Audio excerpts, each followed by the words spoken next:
National കോൺഗ്രസിന്റെയും ജനാധിപത്യവാദികളുടെയും പോരാ, രാജ്യത്തിന്റെ തന്നെ നിലനിൽപ്പിന്റെ പ്രശ്നമാണ് എന്ന കാര്യം നാം ശരിക്കും മനസ്സിലാക്കണം.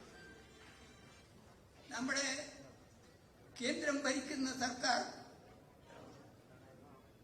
വിയോജനക്കുറിപ്പ് എഴുതുന്നവരെ മുഴുവൻ നിഗനിച്ച് ഭയപ്പെടുത്തി പ്രലോഭിപ്പിച്ച് തങ്ങൾ മതി, തങ്ങൾ മാത്രം മതി എന്ന ഏകാധിപത്യത്തിന്റെ ശൈലിയിൽ കൂടി മുന്നോട്ട് പോകുമ്പോൾ അവയുടെ പ്രതിരോധിക്കാൻ ഇന്ത്യയിൽ ഒരു കക്ഷിക്ക് മാത്രമേ കഴിയൂ എന്ന കാര്യം വളരെ വ്യക്തമാണ്. ജനാധിപത്യ വിശ്വാസികൾ എല്ലാവരും കൂട്ടുചേർന്ന് കേരള സംസ്ഥാനത്ത് രൂപീകൃതമായ UDF ഐക്യമുന്നണി സംവിധാനം, അതിന് മാത്രമേ ഈ സംസ്ഥാനത്ത് വർഗീയ ഫാസിസ്റ്റ് ശക്തികളോട് എതിർക്കാനുള്ള കഴിവ്. ഇവിടെ ഇന്ത്യയിൽ ബഹുഭൂരിപക്ഷം സീറ്റുകൾ കരസ്ഥമാക്കിയിട്ടും ആശയപരമായ സംവാദങ്ങളിലൂടെ, പ്രത്യയശാസ്ത്രമായ പ്രചരണങ്ങളിലൂടെ വോട്ട് നേടാൻ ശ്രമിക്കാതെ ആളുകളെ ചാക്കിട്ടും കലഹിപ്പിച്ചും ബ്രിട്ടീഷുകാരുടെ ഡിവൈഡ് ആൻഡ് റൂൾ പോളിസിയാണ് ഇന്ന് BJP നടത്തിക്കൊണ്ടിരിക്കുന്നത്. അവര് ജാതിപരമായി വേർതിരിക്കുന്നു, രാഷ്ട്രീയ പാർട്ടികളെ ഭിന്നിപ്പിക്കുന്നു, അവസാനം കുടുംബങ്ങളെ തന്നെ ഭിന്നിപ്പിക്കാനുള്ള കുടുംബ കലഹികളായി മാറി കഴിഞ്ഞിരിക്കുന്നു എന്നതാണ് സ്ഥിതി. അതിനെതിരെ ജാഗ്രതയായിരിക്കണം. നാം ഒരു നാട്, നാം പടുത്തുയർന്ന ജനാധിപത്യവും മതേതരത്വവും രക്ഷിക്കാനുള്ള ഈ വലിയ സംരംഭത്തിൽ അണിചേരാൻ വന്നിരിക്കുന്ന നിങ്ങളുടെ ആവേശം കാണുമ്പോൾ ഒരു കാര്യം തീർച്ച, മുരളീധരൻ തൃശൂരിന്റെ MP ആകും എന്ന കാര്യത്തിൽ യാതൊരു സംശയവും. ശ്രീ പ്രതാപൻ ദിവസങ്ങൾക്ക് മുമ്പ് ആരംഭിച്ച സ്നേഹ സന്ദേശ യാത്രയിലൂടെ അടിച്ചുവിട്ട ആ യാഗാശ്വത്തെ കരുണാകരൻ സ്മാരക ടൗൺ ഹാൾ വഴി ഇന്ന് പുറത്തേക്ക് പോകുമ്പോൾ ലക്ഷ്യസ്ഥാനത്തെത്തിക്കാൻ തൃശൂരിന്റെ പുത്രൻ മുരളിക്ക് കഴിയട്ടെ എന്ന് ആശംസിച്ചുകൊണ്ട് അവിടെ ഈ അവസരത്തിൽ നമുക്കൊന്നായി മുന്നേറാം എന്ന് മാത്രമേ പറയാനുള്ളൂ. മറ്റു വിഷയങ്ങളെ പറ്റി ചർച്ച ചെയ്യാതെ, ആക്ഷേപങ്ങളും അപവാദങ്ങളും പറയാതെ, പ്രസംഗത്തിൻ്റെതല്ല പ്രവൃത്തികളാണ് ദിവസങ്ങൾ എന്ന കാര്യം നാം ഓർക്കണം. ഒരു നിമിഷം നമുക്ക് മാറ്റിവെക്കാനില്ല. അതുകൊണ്ട് പ്രവർത്തിക്കുക, പ്രവർത്തിക്കുക, പ്രവർത്തിക്കുക, ഒറ്റക്കെട്ടായി പ്രവർത്തിക്കുക, വിജയിലേക്ക് എത്തിക്കുക. ജയ് ഹിന്ദ്.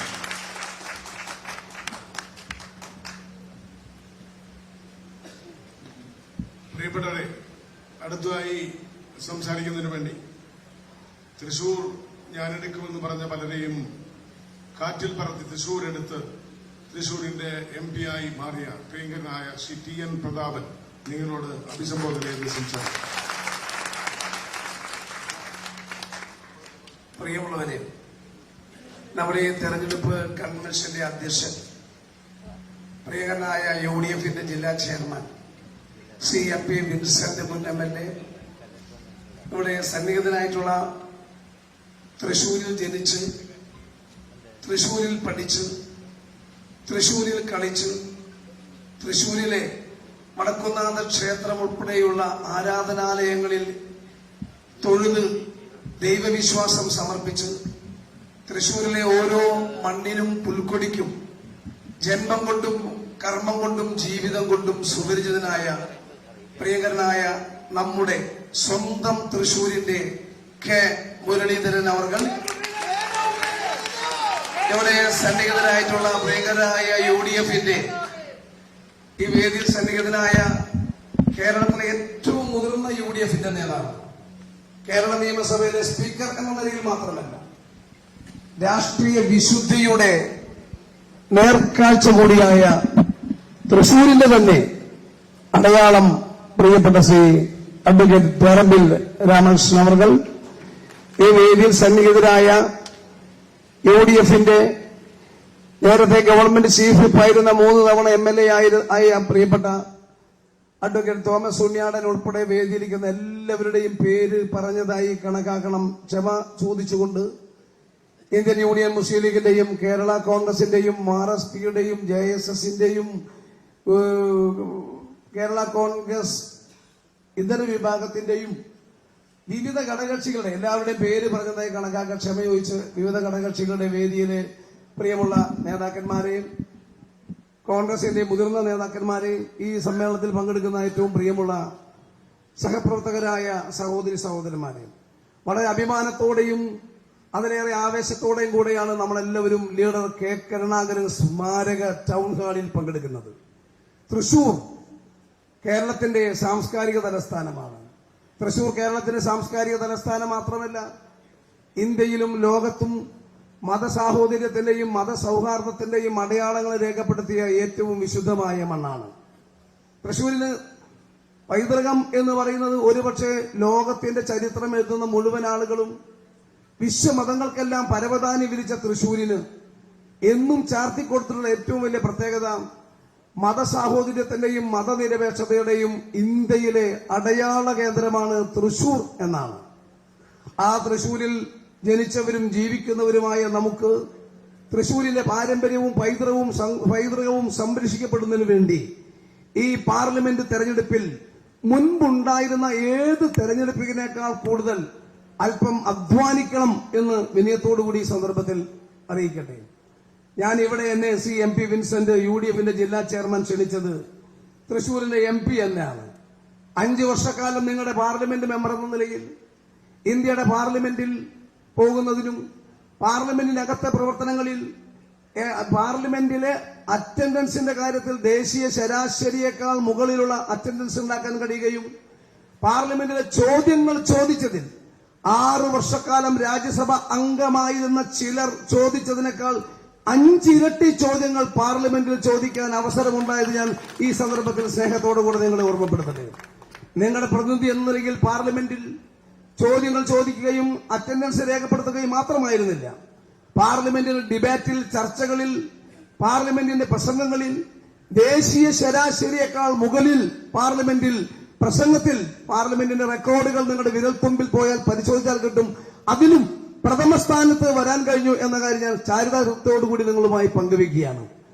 MP എന്ന നിലയിൽ 2 വർഷക്കാലം കോവിഡ് കാലത്ത് നമുക്കെല്ലാവർക്കും എനിക്കും ശ്രീ K മുരളീധരൻ MPക്കും ഉൾപ്പെടെ കോവിഡ് കാലത്ത് 2 വർഷം 8 കോടി രൂപ MP ഫണ്ട് കേന്ദ്ര ഗവൺമെന്റ് ഇന്ത്യയിൽ ആർക്കും നൽകാതിരുന്ന സന്ദർഭത്തിൽ പോലും തൃശൂരിൽ കിട്ടിയ MP ഫണ്ട് 100% ചെലവാക്കി ഇന്നലത്തോടുകൂടി 100% ഭരണാനുമതി നൽകി കേരളത്തിലെ 100% MP ഫണ്ട് ചെലവാക്കിയ ആളുകളിൽ ഒരു പ്രഥമ സ്ഥാനത്തുള്ള MP-മാരിൽ ഒരാളാണ് നിങ്ങളുടെ തൃശൂരിലെ MP എന്ന കാര്യം കൂടി സന്തോഷത്തോടുകൂടി എടുത്തു പറയട്ടെ. ഇതിനു മുൻപുണ്ടായിരുന്ന ശ്രീ CN ജയദേവന്റെ കാലത്ത് MP ഫണ്ട് വിനിയോഗിക്കാതെ മാറ്റിവെക്കപ്പെട്ട 2.5 കോടി രൂപ കൂടി ഈ കാലയളവിൽ CPIയുടെ നഷ്ടം നിങ്ങളുടെ തൃശൂരിലെ 5 വർഷത്തെ MP നികത്തി എന്നതുകൂടി ഈ സന്ദർഭത്തിൽ നിങ്ങളെ അഭിമാനത്തോടെ ഓർമ്മപ്പെടുത്തുകയാണ്. നിർത്തുകയാണ്. ഒന്നുകൂടി പറഞ്ഞു, പാർലമെന്റിലേക്ക് നിങ്ങൾ എന്നെ പറഞ്ഞയച്ചപ്പോ പാർലമെന്റിൽ പോയി വെറുതെ അവിടെ ഇരുന്ന് അതിന്റെ ശീതള ഛായയിൽ ലയിച്ചിരിക്കാനും മയങ്ങിയിരിക്കാനും ആയിരുന്നില്ല നിങ്ങൾ എന്നെ പാർലമെന്റിലേക്ക് പറഞ്ഞയച്ചത്. പാർലമെന്റിൽ മതേതരത്വത്തെ ചോദ്യം ചെയ്യപ്പെടുമ്പോ, ഇന്ത്യയുടെ ഭരണഘടനയെ ചോദ്യം ചെയ്യപ്പെടുമ്പോ, ഇന്ത്യയിലെ സാമുദായിക ഐക്യങ്ങൾ തകർക്കപ്പെടുമ്പോ, ഇന്ത്യയിലെ മനുഷ്യന്റെ സങ്കടങ്ങളും വേദനകളും പരാമർശിക്കപ്പെടാതെ വരുമ്പോ പാർലമെന്റിൽ ഇടപെടണം, പാർലമെന്റിൽ ചോദ്യങ്ങൾ ചോദിക്കണം എന്ന് പറഞ്ഞായിരുന്നു നിങ്ങൾ എന്നെ ഡൽഹിയിലേക്ക് പറഞ്ഞയച്ചത്.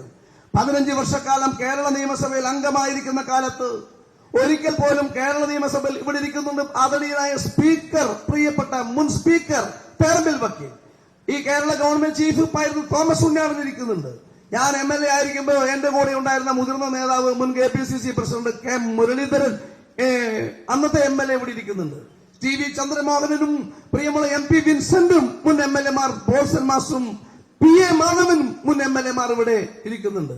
അവിടെ എല്ലാവരെയും സാക്ഷി നിർത്തിക്കൊണ്ട് പറയുന്നു, 15 വർഷം MLA ആയിരിക്കുമ്പോൾ ഒരിക്കൽ പോലും കേരള നിയമസഭയിൽ പേര് പോലും ശാസനാരൂപത്തിൽ പരാമർശിക്കുവാനുള്ള സാഹചര്യം ഏതെങ്കിലും ഒരു നിയമസഭാ പ്രവർത്തനത്തിൽ ഉണ്ടായിട്ടില്ല. പക്ഷേ ഇന്ത്യയുടെ പാർലമെന്റിൽ നരേന്ദ്രമോദിയുടെ മുഖത്ത് നോക്കി അദ്ദേഹത്തോട് ചോദ്യം ചോദിക്കാനും, അമിത്ഷായുടെ മുഖത്ത് നോക്കി വിരൽ ചൂണ്ടി അദ്ദേഹത്തോട് ചോദ്യം ചോദിക്കാനും, ഇന്ത്യയിലെ മതേതരത്വം തകർക്കപ്പെട്ടപ്പോ, ഇന്ത്യയിലെ ഭരണഘടന ഇല്ലാതാക്കാൻ വേണ്ടി ശ്രമിച്ചപ്പോ, മനുഷ്യന്റെ പൗരാവകാശവും പൗരത്വവും വെട്ടിമുറിക്കാൻ വേണ്ടി ശ്രമിച്ചപ്പോ, ഉന്നാവോയിലെ സഹോദരിയെ BJPയുടെ MLA ബലാത്സംഗം ചെയ്ത് കൊലപ്പെടുത്തിയപ്പോ അതിന് ന്യായീകരിച്ചതിനെ ചോദ്യം ചെയ്തപ്പോ, മണിപ്പൂരിലെ വംശഹത്യക്ക് വിധേയമായി മണിപ്പൂരിൽ നൂറുകണക്കിന് ദേവാലയങ്ങൾ ഉൾപ്പെടെ ചുട്ടുകരിച്ചപ്പോ, വിശ്വാസ സമൂഹത്തെ മണിപ്പൂരിൽ ബലിയർപ്പിക്കപ്പെട്ടപ്പോ, അതെല്ലാം ചോദിച്ചതിന്റെ പേരിൽ 5 തവണ ഫാസിസ്റ്റ് ഭീകര ഭരണകൂടമായ BJP RSS സംഘപരിവാർ ശക്തികളുടെ സസ്പെൻഷൻ വാങ്ങാനിടയായത് ഞാൻ ഒരു താമ്രപത്രമായി കണക്കാക്കുന്നത് അഭിമാനത്തോടുകൂടി സന്ദർഭത്തിൽ പറയാൻ ആഗ്രഹിക്കുകയാണ്. അതുകൊണ്ട് എനിക്ക് എന്റെ പാർട്ടി ഇന്ത്യൻ നാഷണൽ കോൺഗ്രസ്, എന്റെ മതം മണ്ണും മനുഷ്യനുമാണ്, എന്റെ സമുദായം ഇന്ത്യൻ നാഷണൽ കോൺഗ്രസ് ആണ്, എന്റെ ജീവനും ജീവനും കോൺഗ്രസ് ആണ്. എന്നെ പോലെയുള്ള ഒരു സാധാരണ ഓലക്കുടിലിൽ ജനിച്ച ഒരു സാധാരണക്കാരന് പഞ്ചായത്ത് മെമ്പർ മുതൽ പാർലമെന്റ് മെമ്പർ വരെ ഉണ്ടാവാൻ അവസരമുണ്ടാക്കി തന്നത് കോൺഗ്രസ് എന്ന് പറയുന്ന മഹത്തായ പ്രസ്ഥാനത്തിന്റെ വലിപ്പം കൊണ്ടാണ്. ഏതെങ്കിലും സമുദായ സംഘടനകളുടെയോ സമുദായത്തിന്റെയോ സമ്പത്തിന്റെയോ സമ്പന്നരുടെയോ ഒരു പിൻബലവുമില്ലാതെ കോൺഗ്രസിന് കൊടി പിടിച്ച്, കോൺഗ്രസിന് പോസ്റ്റ് ഒട്ടിച്ച്, കോൺഗ്രസിന് വേണ്ടി ചുമരെഴുതി, കോൺഗ്രസിന് വേണ്ടി അടികൊണ്ട്, കോൺഗ്രസ് എന്ന് പറഞ്ഞ ഈ പ്രസ്ഥാനം ജീവാത്മാവും പരമാത്മാവുമായി ആത്മാവിനകത്ത് സൂക്ഷിച്ചതുകൊണ്ടാണ് എന്നെ പോലെ ഒരു നിസ്സാരന് ഈ കാണുന്ന ഈ എല്ലാ അംഗീകാരങ്ങളും കോൺഗ്രസ് നൽകിയത്.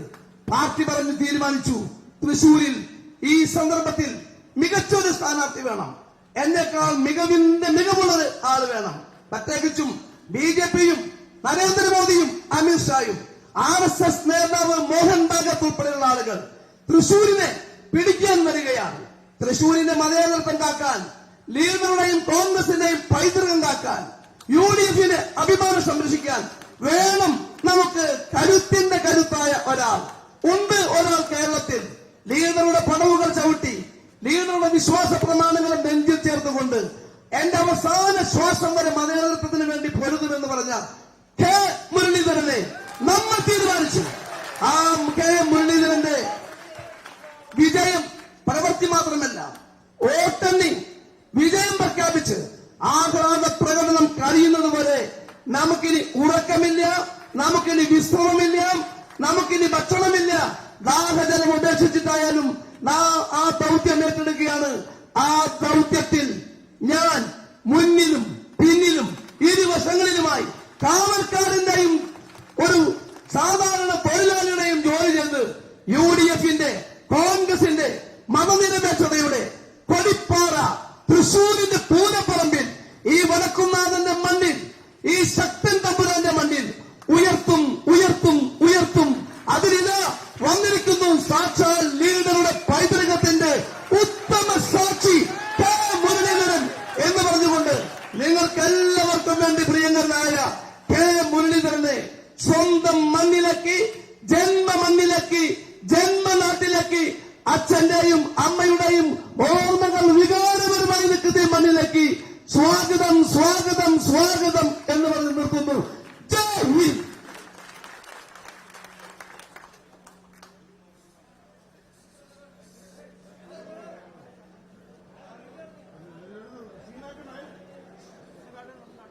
വികാരം കൊണ്ടാണ്. പ്രിയപ്പെട്ടവരെ,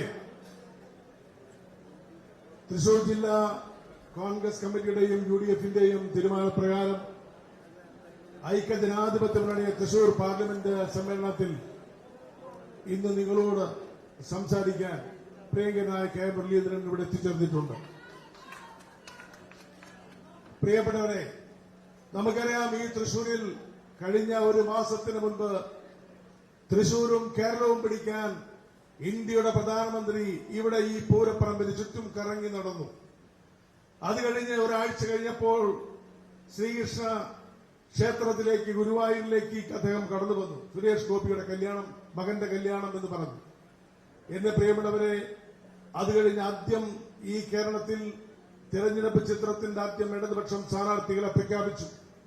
അതിന് തൊട്ട് പിന്നാലെ BJPയുടെ സ്ഥാനാർത്ഥികളെ പ്രഖ്യാപിച്ചു.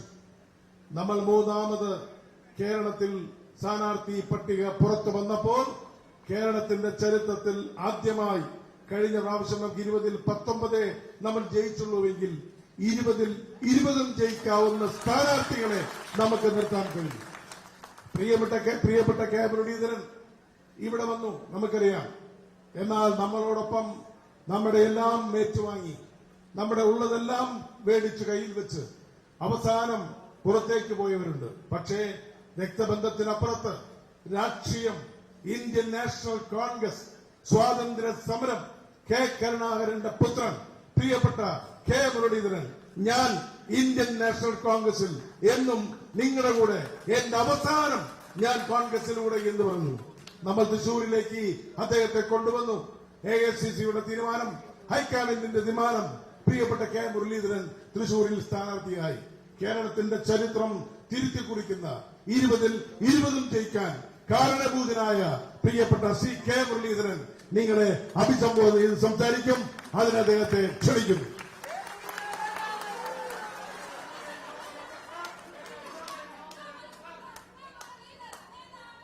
വേദിയിൽ ഉപവിഷ്ടരായ ഐക്യജനാധിപത്യ മുന്നണിയുടെ കരുത്തരായ സാരഥികളെ, പ്രിയ സഹോദരി സഹോദരന്മാരെ, ഗുരുജനങ്ങൾ, അടുത്ത ലോക്സഭാ തെരഞ്ഞെടുപ്പിൽ തൃശൂർ നിയോജകമണ്ഡലം നിലനിർത്താൻ കേരളത്തിലെ 20-ൽ 20 ലോക്സഭാ നിയോജകമണ്ഡലങ്ങളിലും വിജയത്തിന്റെ വെന്നിക്കുറി പാലിക്കാനുമുള്ള ഒരു ദൗത്യം നമ്മൾ ഏറ്റെടുത്ത് മുന്നോട്ട് പോകും. അതിന്റെ ആദ്യഘട്ടമാണ് ഇന്നത്തെ ഈ തെരഞ്ഞെടുപ്പ് കൺവെൻഷൻ.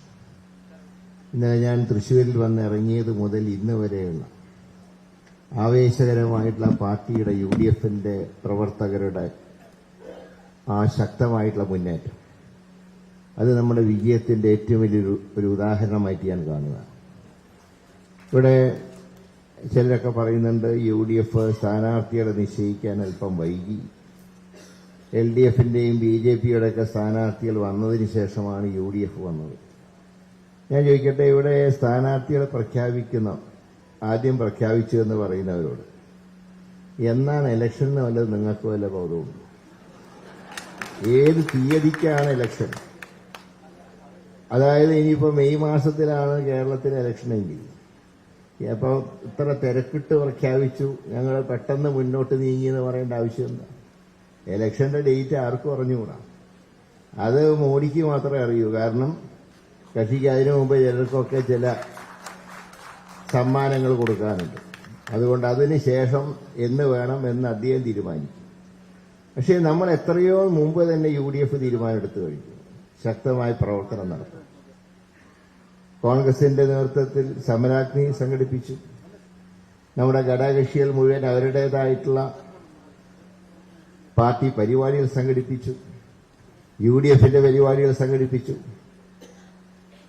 ഇവിടെ പ്രതിപക്ഷ നേതാവും KPC പ്രസിഡന്റും UDF നേതാക്കളും പറഞ്ഞൊരു വാചകമുണ്ട്, എന്നാണോ ഇലക്ഷൻ പ്രഖ്യാപിക്കുന്നത് ആ നിമിഷം ഞങ്ങളുടെ സ്ഥാനാർത്ഥികളെ പ്രഖ്യാപിക്കും. ഇപ്പോഴും ഇലക്ഷൻ ഡേറ്റ് പറഞ്ഞിട്ടില്ല, പക്ഷെ നമ്മൾ പ്രഖ്യാപിച്ചു കഴിഞ്ഞു. അതുകൊണ്ട് ഇവിടെ UDF അല്പം താമസിച്ചു എന്ന് പറയുന്നതിൽ യാതൊരു അർത്ഥവുമില്ല. എല്ലാം നടക്കേണ്ട സന്ദർഭത്തിൽ നടക്കും എന്ന് മാത്രമേ ഞാൻ പറയുന്നു. അങ്ങനെ നോക്കുകയാണെങ്കിൽ കഴിഞ്ഞ തവണ 12, അതായത് 2014 12 സീറ്റാണല്ലോ UDFനുണ്ടായത്. 2019 തെരഞ്ഞെടുപ്പ് വന്നപ്പോൾ അന്നത്തെ സാഹചര്യത്തിൽ നമ്മുടെ ലിസ്റ്റ് പുറത്തു വരാൻ അല്പം താമസിച്ചു, ശരിയാണ്. പക്ഷെ അന്ന് എന്നെ വടകരയിൽ സ്ഥാനാർത്ഥിയാക്കുമ്പോൾ വടകരയിൽ 3 ആഴ്ച മുമ്പേ പ്രഖ്യാപിച്ച P. ജയരാജൻ 2 റൗണ്ട് പ്രചാരണം നടത്തിയതിന് ശേഷമാണ് ഞാൻ സ്ഥാനാർത്ഥിയായി ചെല്ലുന്നത്. ഞാൻ ചെന്നപ്പോൾ എനിക്കാകെ 3 ആഴ്ചയെ സമയം കിട്ടിയിട്ടുള്ളൂ. പക്ഷെ എന്നേക്കാൾ 2 ആഴ്ച മുമ്പേ പ്രചരണം തുടങ്ങിയ സ്ഥാനാർത്ഥിയെ 84,600 വോട്ട് തോൽപ്പിച്ചുകൊണ്ടാണ് ഞാൻ വടകരയിൽ നിന്ന് തെരഞ്ഞെടുക്കപ്പെട്ടു. അപ്പോൾ ഇത്തവണ തെരഞ്ഞെടുപ്പ് തീയതി പോലും പ്രഖ്യാപിക്കാത്ത സാഹചര്യത്തിൽ നമ്മൾ ഒട്ടും വൈകിയിട്ടില്ല എന്നുള്ള അഭിപ്രായക്കാരനാണ്. ഏതായാലും ഈ തെരഞ്ഞെടുപ്പിൽ നേരത്തെ സ്വാഗത പ്രാസംഗികനും ശ്രീ തേറമ്പൽ ഉൾപ്പെടെ പ്രധാനൻ ഉൾപ്പെടെ സൂചിപ്പിച്ചതുപോലെ ഇത് ഇന്ത്യ രാജ്യത്തിലേക്ക് നടക്കുന്ന തെരഞ്ഞെടുപ്പാണ്. ഇന്ത്യ രാജ്യം ആര് ഭരിക്കണം എന്ന് തീരുമാനിക്കുന്ന തെരഞ്ഞെടുപ്പാണ്. ഇവിടെ ഇലക്ഷൻ കഴിയുമ്പോൾ ഏറ്റവും വലിയ കക്ഷി ആരാണ് എന്ന് രാഷ്ട്രപതി തലയെണ്ണി നോക്കുന്നത് BJPയുടെയും കോൺഗ്രസിന്റെയും ആയിരിക്കും. അതിലാർക്കാണോ ഏറ്റവും കൂടുതൽ അംഗസംഖ്യയുള്ളത് ആ കക്ഷിയുടെ നേതാവിനെയാണ് ഗവൺമെന്റ് ഉണ്ടാക്കാൻ ശ്രമിക്കുക. ഇവിടെ മാർക്സിസ്റ്റ് പാർട്ടിയുടെ തല ആരും എണ്ണാൻ പോകുന്നില്ല. ഇപ്പൊ നമുക്കറിയാം, നമ്മളൊരു തറവാട് ഭാഗം വയ്ക്കുമ്പോൾ തറവാട്ടിലെ ആ കെട്ടിടം ഭാഗം വയ്ക്കും, തറവാടിന്റെ സ്ഥാവര ജംഗമ വസ്തുക്കൾ ഭാഗം വയ്ക്കും. ഇതെല്ലാം കഴിയുമ്പോൾ കുറെ കിണ്ടിയും കോളാമ്പിയും ബാക്കിയുണ്ടാവും. ഇതാരെങ്കിലും ഭാഗം വയ്ക്കാറുണ്ടോ? ഏതാണ്ട് അതുപോലെയാണ് ഇന്ത്യൻ രാഷ്ട്രീയത്തിൽ മാർക്സിസ്റ്റ് പാർട്ടിയുടെ അവസ്ഥാനം. പിന്നെ ഇവർ പറയുന്ന രണ്ട് കാര്യങ്ങൾ, ഒന്ന് കോൺഗ്രസ്സുകാരെ ഒന്നും വിശ്വസിച്ച് ഡൽഹിക്ക് അയക്കാൻ വയ്യ, അവരൊക്കെ BJP ആയിട്ട് മാറുന്നു. ഇവിടെ CPMന്റെ പാർട്ടി ടിക്കറ്റിൽ ജയിച്ച ഒരു MP ഇപ്പൊ BJPയുടെ കൂടെയല്ലേ, അബ്ദുള്ളക്കുട്ടി. നിയമസഭയിൽ 5 വർഷം ഇടതുപക്ഷത്തിന്റെ MLA ആയിരുന്ന അൽഫോൺസ് കണ്ണന്താനം ഇപ്പൊ BJPയുടെ നേതാവല്ലേ. അപ്പൊ കേരളം പോലെ ഒരു ചെറിയ സംസ്ഥാനത്തുള്ള പാർട്ടിയിൽ നിന്ന് MLAയും MP-യും പോയി എന്ന് വെക്കുമ്പോ കോൺഗ്രസ് ഇന്ത്യ മുഴുവനുള്ള ഒരു പാർട്ടിയല്ലേ. അപ്പൊ കോൺഗ്രസിലുള്ള ചിലർ പോകുമ്പോ കോൺഗ്രസിന് ആള് പോകുന്നു, ബദലായിട്ട് ഞങ്ങളെ തെരഞ്ഞെടുക്കാം. ഈ കൊച്ചു സ്റ്റേറ്റിലുള്ള MLAമാരെയും MP-മാരെയും പോലും നിലനിർത്താൻ കഴിയാത്തവർക്ക് എന്താണ് കോൺഗ്രസിനെ വിമർശിക്കാനുള്ള അവകാശം? ഞാനൊരു കാര്യം മുഖ്യമന്ത്രിയോട് ചോദിക്കേണ്ടത്, അദ്ദേഹം പോളിറ്റ് ബ്യൂറോ അംഗമാണല്ലോ. അദ്ദേഹത്തിനാണല്ലോ CPMൽ ഏറ്റവും സ്വാധീനമുള്ളത്. കാരണം യെച്ചൂരിക്ക് സഞ്ചരിക്കണമെങ്കിൽ തന്നെ ടിക്കറ്റിന്റെ പണം കിട്ടാൻ കേരളത്തിൽ വരണം. ഇവിടെ കുറെ സമ്പാദിച്ചു കൂട്ടിയതുകൊണ്ട് CPMന്റെ എല്ലാ ചെലവുകളും നിർവഹിക്കുന്നത് പിണറായിയാണ്. പക്ഷേ ആ പിണറായിക്ക് എന്നാൽ യെച്ചൂരിയോട് പറയാൻ ധൈര്യമുണ്ടോ? ഈ കോൺഗ്രസിനെ വിശ്വസിച്ചുകൂടാ, അതുകൊണ്ട് ഇന്ത്യയിൽ ഒരിടത്തും കോൺഗ്രസുമായിട്ട് സഖ്യം പാടില്ല എന്ന് പറയാനുള്ള ചെമ്പൂറ്റുണ്ടോ? പറയില്ല. കാരണം അതിർത്തി കടന്നാൽ കോൺഗ്രസിന്റെ കൂടെയാണ്. തമിഴ്നാട്ടിൽ കോൺഗ്രസിന്റെ കൂടെ, ഇപ്പൊ ത്രിപുരയിൽ 2 സീറ്റിൽ 1 കോൺഗ്രസ് 1 CPM, ബംഗാളിൽ കോൺഗ്രസും CPMുമായിട്ടുള്ള ചർച്ച നടന്നുകൊണ്ടിരിക്കുന്നു. അപ്പൊ ആ കോൺഗ്രസ് തന്നെയല്ലേ കേരളത്തിലെയും കോൺഗ്രസ്. കാരണം ഈ പാർട്ടിയിൽ അഖിലേന്ത്യാ പാർട്ടിയാ കോൺഗ്രസ്. കോൺഗ്രസിന്റെ ദേശീയ അധ്യക്ഷൻ എന്ന് പറയുന്നത് ശ്രീ മല്ലികാർജുൻ ഖാർഗെയാണ്. അദ്ദേഹത്തിനോടൊപ്പം നിന്നുകൊണ്ടാണ് CPMകാർ സീറ്റ് ചർച്ച നടത്തുന്നത്. അപ്പൊ കേരളത്തിൽ മാത്രം BJPയുടെ കൂടെ പോകും, അതുകൊണ്ട് ഞങ്ങളെ ജയിപ്പിക്കണം എന്ന് പറയുന്നത് എന്താ അർത്ഥമുണ്ട്? ഇപ്പൊ തന്നെ പല മാർക്സിസ്റ്റ് ബംഗാളിൽ പിന്നെ വ്യക്തികളൊന്നും വിട്ടുപോയിട്ടില്ല കേട്ടോ. ബംഗാളിൽ പാർട്ടി ഓഫീസ് തന്നെ പോയി. അതായത് ചെങ്കൊടി വധിച്ച പാർട്ടി ഓഫീസുകളിൽ പിന്നെ ചെന്ന് നോക്കിയപ്പോ കാണുന്നത് കാവി നിറം. അപ്പൊ ഹോൾസെയിലായിട്ടാ പോയത്. ഇവിടെ പിന്നെ ചില നേതാക്കന്മാർ, എല്ലാം കിട്ടിയ ചില നേതാക്കന്മാർ, അങ്ങനെയുള്ള ചില നേതാക്കന്മാർ മറുകണ്ഠം ചാടിയെന്ന് വെച്ച് കോൺഗ്രസ് ഇല്ലാതാവും. പിന്നെ കുറെ കാലം ചില പത്രങ്ങളിൽ വരുന്ന വാർത്തയുണ്ട്, ഇന്ന വ്യക്തി കോൺഗ്രസ് വിട്ടു BJPയിൽ ചേർന്നു, കോൺഗ്രസിന് തിരിച്ചടി. എന്നിട്ട് അതിന്റെ അടിയിൽ എഴുതും ഇയാൾ 6 മാസമായിട്ട് പ്രവർത്തന രംഗത്ത് ഇല്ലാത്ത ആളായി. നിങ്ങൾ ശ്രദ്ധിച്ചിട്ടുണ്ടോ എനിക്കറിയില്ല. അപ്പൊ ഇങ്ങനെയുള്ള 5-6 മാസമായിട്ട് ഒരു രംഗത്തും വരാത്ത ചില ആളുകൾ വിട്ടുപോയതാണോ തിരിച്ചടി? ഒരാൾ പോയാൽ 10 പേര് വരില്ലേ? അപ്പൊ അങ്ങനെയൊക്കെയുള്ളൊരു സാഹചര്യത്തിൽ BJPക്ക് ബദലെന്ന് പറയാൻ അന്നും ഇന്നും ഇന്ത്യൻ നാഷണൽ കോൺഗ്രസ്. ഞാൻ ചോദിക്കട്ടെ, BJPയുമായിട്ട് ഫൈറ്റ് ചെയ്തതിന്റെ പേരിൽ, നരേന്ദ്രമോദിയുമായി ഫൈറ്റ് ചെയ്തതിന്റെ പേരിൽ സ്ഥാനം നഷ്ടപ്പെട്ട ഒരേ ഒരു നേതാവ് ഇന്ത്യയിലുള്ളൂ, അത് നമ്മുടെ നേതാവ് ശ്രീ രാഹുൽ ഗാന്ധിയാണ്. മോദിയെ വിമർശിച്ചതിന്റെ പേരിൽ കോടതിയിൽ നിന്നും വിധിയുണ്ടായി MP സ്ഥാനം നഷ്ടപ്പെട്ട രാഹുൽ ഗാന്ധി. അദ്ദേഹം മോഡിയെ വിമർശിച്ചു. അതിന്റെ പേരിലാണ് ഗുജറാത്തിലെ മജിസ്ട്രേറ്റ് കോടതി ഉൾപ്പെടെയുള്ള കോടതികൾ അദ്ദേഹത്തിന് 2 കൊല്ലത്തേക്ക് ശിക്ഷിച്ചു. അതിന് 2 കൊല്ലത്തിന്റെ പ്രത്യേകത എന്താ?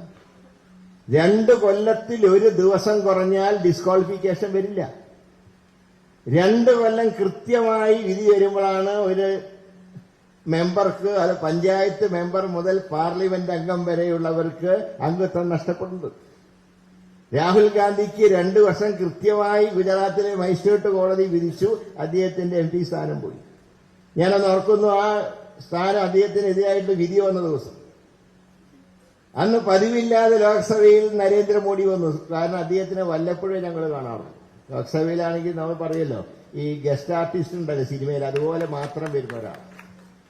ഇന്ന് വരെ ഞാനും പ്രതാപനും ഈ കഴിഞ്ഞ 5 വർഷക്കാലം അദ്ദേഹത്തിനോട് ഞങ്ങൾ ചോദ്യം ചോദിച്ചു, പക്ഷെ അദ്ദേഹം ഞങ്ങൾക്ക് ഉത്തരം തന്നിട്ടില്ല. സഭയിൽ ഒരു ചോദ്യത്തിന് പോലും മറുപടി പറയാത്ത ഇന്ത്യയിലെ ഏക പ്രധാനമന്ത്രി ആരാണെന്ന് ചോദിച്ചാൽ അത് നരേന്ദ്രമോദി. ഇന്ന് വരെ ഒരു ചോദ്യത്തിന് അദ്ദേഹം മറുപടി നൽകിയിട്ടില്ല. വന്നിരിക്കും, ഇറങ്ങിപ്പോവും. എന്നാൽ രാഹുൽ ഗാന്ധിക്കെതിരായി ശിക്ഷ വന്ന ദിവസം അദ്ദേഹം അമിത്ഷായും ലോക്സഭയിൽ വന്നു. സഭ പിരിഞ്ഞു എന്ന് സ്പീക്കർ പ്രഖ്യാപിച്ചപ്പോ ഇവർ 2 പേരും BJPയുടെ സീനിയർ നേതാക്കന്മാരും സ്പീക്കറുടെ മുറിയിലേക്ക് പോകുന്നുണ്ട്. പിറ്റേ ദിവസം കാലത്താണ് രാഹുൽ ഗാന്ധിയെ ഡിസ്ക്വാളിഫൈ ചെയ്തുകൊണ്ടുള്ള സ്പീക്കറുടെ തീരുമാനം വരുന്നത്. അന്ന് വൈകുന്നേരം രാഹുൽ ഗാന്ധി താമസിച്ചിരുന്ന സർക്കാർ വസതി ഒഴിയാൻ അദ്ദേഹത്തിന് നോട്ടീസ് കിട്ടുക. ഇപ്പൊ ഡൽഹിയിലൊക്കെ നിങ്ങൾക്ക് കാണാം, പണ്ട് ജാംബവാന്റെ കാലത്ത് MP മാരായിരുന്നവർ ഇപ്പൊ സ്ഥാനം നഷ്ടപ്പെട്ടിട്ടും അവരൊന്നും ക്വാർട്ടേഴ്സ് ഒഴിപ്പിച്ചിട്ടില്ല. ആ സ്ഥാനത്താണ് ഡിസ്ക്വാളിഫിക്കേഷൻ വന്ന് 24 മണിക്കൂർ കഴിയുന്നതിന് മുമ്പ് രാഹുൽ ഗാന്ധി ഇറക്കി വിട്ടു. അദ്ദേഹത്തിന് താമസിക്കാൻ ഒരു സ്വന്തമായിട്ട് വീട് ഇല്ല ഡൽഹിയിൽ. അവസാനം സോണിയാഗാന്ധിക്ക് അനുവദിച്ച 10 ജൻപതിൽ അദ്ദേഹം താമസം മാറ്റി.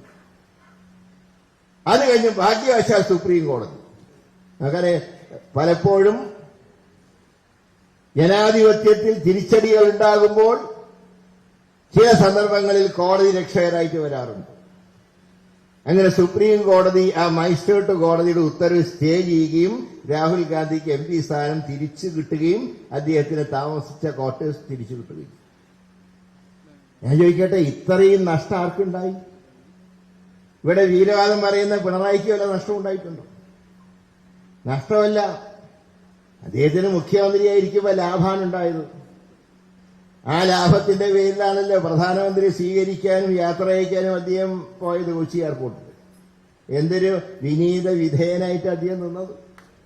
ഞങ്ങളെയൊക്കെ കാണുമ്പോൾ ചീറിയെടുക്കുന്ന വിദ്വാൻ, വളരെ അനുസരണയോടുകൂടി ആട്ടുംകുട്ടിയെ പോലെ മോഡിയുടെ മുമ്പിൽ തലയാഴ്ച നിൽക്കുകയാണ്. അങ്ങനെ തലയായിക്കാൻ നമ്മുടെ നേതാവ് രാഹുൽ ഗാന്ധിയെ കിട്ടില്ല, അഭിമാനത്തോടെ പറഞ്ഞു. അപ്പോൾ BJPക്കെതിരെ ഫൈറ്റ് ചെയ്തതിന്റെ പേരിൽ MP സ്ഥാനം നഷ്ടപ്പെട്ട നമ്മുടെ നേതാവിന്, ആ കോൺഗ്രസിനെയാണോ നിങ്ങൾ അവിശ്വസിക്കുന്നത്? ആ കോൺഗ്രസിന് ബദലാണോ നിങ്ങൾ? ഇപ്പോൾ ഇന്ത്യയിൽ ഈ അടുത്ത കാലങ്ങളിലായിട്ട് ഒരു 3 കൊല്ലത്തിനിടയിൽ 10ഓളം സംസ്ഥാനങ്ങളിലേക്ക് തെരഞ്ഞെടുപ്പുകൾ നടന്നു. 6ഇടത്ത് BJP ജയിച്ചു, 3ഇടത്ത് കോൺഗ്രസ് ജയിച്ചു, 1ഇടത്ത് ആം ആദ്മി ജയിച്ചു. ഈ 10 സ്റ്റേറ്റുകളിൽ ഒരൊറ്റ സീറ്റ് ജയിക്കാൻ CPM-ന് കഴിഞ്ഞിട്ടുണ്ട്. നിങ്ങളെ സംഖ്യ ഒന്ന് എടുത്തു. 10 സംസ്ഥാനങ്ങളിൽ നടന്ന തെരഞ്ഞെടുപ്പുകളിൽ 1 സീറ്റ് പോലും ജയിക്കാൻ CPM-ന് കഴിഞ്ഞിട്ടില്ല. CPI-ക്ക് കഴിഞ്ഞു. എവിടെ? തെലങ്കാനയിൽ കോൺഗ്രസിന്റെ സഖ്യകക്ഷിയായി നിന്നതിന്റെ പേര്. ഞാനാണ് അവിടെ സ്ക്രീനിംഗ് കമ്മിറ്റിയുടെ ചെയർമാനായി പാർട്ടി എന്നെ നിയോഗിച്ചു. എന്നെ ഉന്നതരായിട്ടുള്ള പല CPI-യുടെ നേതാക്കന്മാരും വിളിച്ചു. സോണിയാഗാന്ധി ശക്തമായിട്ട് എടുത്തു, അവരും കൂടെ കൂട്ടണം. മല്ലികാർജുൻ ഖാർഗെ പറഞ്ഞു അവരെ കൂടെ കൂട്ടണം. അപ്പൊ എന്നോട് തെലങ്കാനയിലെ കോൺഗ്രസ് നേതാക്കൾ ചോദിച്ചു, നിങ്ങളവിടെ ഫൈറ്റല്ലേ, നിങ്ങൾ അവരെ എടുക്കാൻ സമ്മതിക്കുക? ഞാൻ പറഞ്ഞു, കേരളത്തിന്റെ 4 മതിലുകൾക്കുള്ളിൽ നിൽക്കുന്നവരല്ല കേരളത്തിലെ കോൺഗ്രസ്സുകാർ, ഇത് ഇന്ത്യയിലെ കോൺഗ്രസിന്റെ പാർട്ടി. ഞങ്ങൾ എന്താണ് ദേശീയ നയം, ആ നയം ഞങ്ങൾ അനുസരിക്കും. CPM-നും ഏതാണ്ട് സമ്മതമായത്. അപ്പോഴേക്കും പിണറായി ചെന്ന് കോലി വെച്ചു. അതുകൊണ്ട് CPM നഷ്ടം എല്ലാ സ്ഥലത്തും കെട്ടിവെച്ച കാശ്. CPI ഒരൊറ്റ സീറ്റിൽ കോൺഗ്രസിന്റെ കൂടെ മത്സരിച്ചു, അവർ ജയിച്ചു. അപ്പൊ ഞാൻ പറയുന്നത് 10 സംസ്ഥാനങ്ങളിൽ തെരഞ്ഞെടുപ്പ് നടന്ന് ആ തെരഞ്ഞെടുപ്പിൽ ഒരൊറ്റ സീറ്റ് ജയിക്കാത്ത പാർട്ടിയാണോ ദേശീയ ബദൽ എന്ന് പറയുന്നത്? ആ പാർട്ടിക്കാണോ നിങ്ങൾ കേരളത്തിൽ വോട്ട് ചോദിക്കുന്നത്? ഞാൻ കഴിഞ്ഞ ദിവസം നമ്മുടെ ഗോവിന്ദമാഷ് ഒരു പ്രസ്താവന കണ്ടു. അദ്ദേഹം പറയാണ് കേരളത്തിൽ LDF-ഉം BJP ആയിട്ടാ ഫൈറ്റ് എന്ന്. ഇത് കേട്ട ചില BJP നേതാക്കൾക്ക് വരെ ബോധപ്പെടുവോ? അപ്പൊ നിങ്ങളുടെ മനസ്സിലിരിപ്പെന്താ? എന്തുകൊണ്ട് കേരളത്തിലെ CPM-നെ കോൺഗ്രസ് എതിർക്കുന്നു എന്ന ചോദ്യത്തിന് നമ്മുടെ മറുപടി, നരേന്ദ്രമോദിയെ ഉള്ളിൽ ഇഷ്ടപ്പെടുന്നവരാണ് കേരളത്തിലെ മാർക്സിസ്റ്റുകൾ. ഞാൻ ചില BJP-യുടെ നേതാക്കളോട് ഞാൻ ചോദിച്ചു, ഞങ്ങളുടെ സംസ്ഥാനങ്ങളിലൊക്കെ നിങ്ങൾ ഇഡിക്കിനെ കയറ്റുന്നുണ്ടല്ലോ, എന്നാൽ എന്തേ കേരളത്തിൽ മാത്രം കയറ്റാത്തത്? അവർ പറഞ്ഞു ഇത് സിമ്പിളാണ് ഈ ചോദ്യത്തിന്റെ മറുപടി. നിങ്ങളുടെ സംസ്ഥാനങ്ങളിൽ ഞങ്ങൾ ED-നെ കയറ്റുമ്പോൾ അതിന്റെ ബെനിഫിഷ്യറി ഞങ്ങളാണ്. എന്നാൽ കേരളത്തിൽ ED കയറിയാൽ അതിന്റെ ബെനിഫിഷ്യറി ഞങ്ങളല്ല, കോൺഗ്രസ്സാണ്. നിങ്ങളാണ് അതിന്റെ ബെനിഫിഷ്യറി. അപ്പൊ ഇവര് തമ്മിലുള്ള ബന്ധം മനസ്സിലായി. അപ്പൊ രണ്ടുപേരെയും ലക്ഷ്യം, BJP-യുടെ ലക്ഷ്യം കോൺഗ്രസ് മുക്ത ഭാരതം, കേരളത്തിലെ പിണറായിയുടെ ലക്ഷ്യം കോൺഗ്രസ് മുക്ത കേരളം. ഇതാണ് ഈ അന്തർധാരയുടെ മുഖ്യ കണ്ണി എന്ന് പറയുന്നത്. ഇങ്ങനെയുള്ള അന്തർധാരയെയാണ് നമ്മൾ ഈ തെരഞ്ഞെടുപ്പിൽ നേരിടുന്നത്.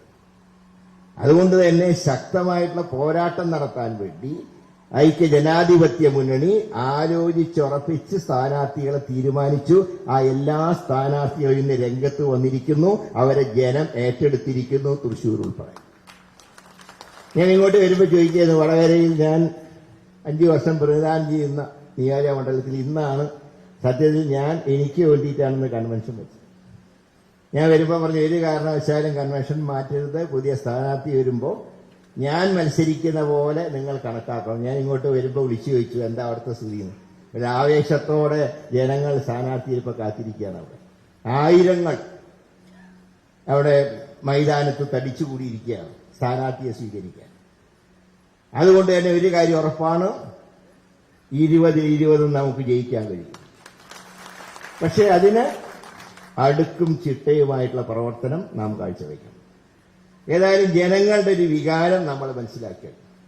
ഇനി ഡോർ ടു ഡോർ ക്യാമ്പയിൻ നടത്തി ജനങ്ങളോട് നമ്മുടെ ആശയങ്ങൾ തുറന്നു പറഞ്ഞ് ജനങ്ങളെ സമീപിച്ചാൽ ജനം നമ്മൾ അനുഗ്രഹിക്കും എന്നുള്ള കാര്യത്തിൽ യാതൊരു തർക്കവും വേണ്ട. ഏതായാലും ഒരു കാര്യം നിങ്ങൾക്ക് ഉറപ്പിക്കാം, കേരളത്തിലെ കോൺഗ്രസിന്റെ, ഇന്ത്യയിലെ കോൺഗ്രസിന്റെ ആശയങ്ങൾക്ക് വേണ്ടി പൊരുതിയതിന്റെ പേരിലാണ് ഞാനും പ്രതാപനൊക്കെ ഉൾപ്പെട്ട MP-മാർക്ക് സസ്പെൻഷൻ കിട്ടിയത്. ഞാൻ ഇത്രയും വർഷം ലോകസഭയിൽ അംഗമായിരുന്നു, 4 ടേം ലോക്സഭയിൽ അംഗമായിരുന്നു, 2 തവണ നിയമസഭയിൽ അംഗമായിരുന്നു. ഒരു ദിവസം പോലും ഒരു സസ്പെൻഷനോ ഒരു ശാസനയോ എനിക്ക് കിട്ടിയതല്ല. പക്ഷെ ഇത്തവണ എല്ലാ ജനാധിപത്യ മൂല്യങ്ങളും കാറ്റിൽ പറത്തുമ്പോൾ നമുക്ക് മിണ്ടാതിരിക്കാൻ കഴിയും. അപ്പൊ അതിന് അവസാനം ഞങ്ങൾക്ക് സസ്പെൻഷൻ കിട്ടാൻ കാരണം എന്താ?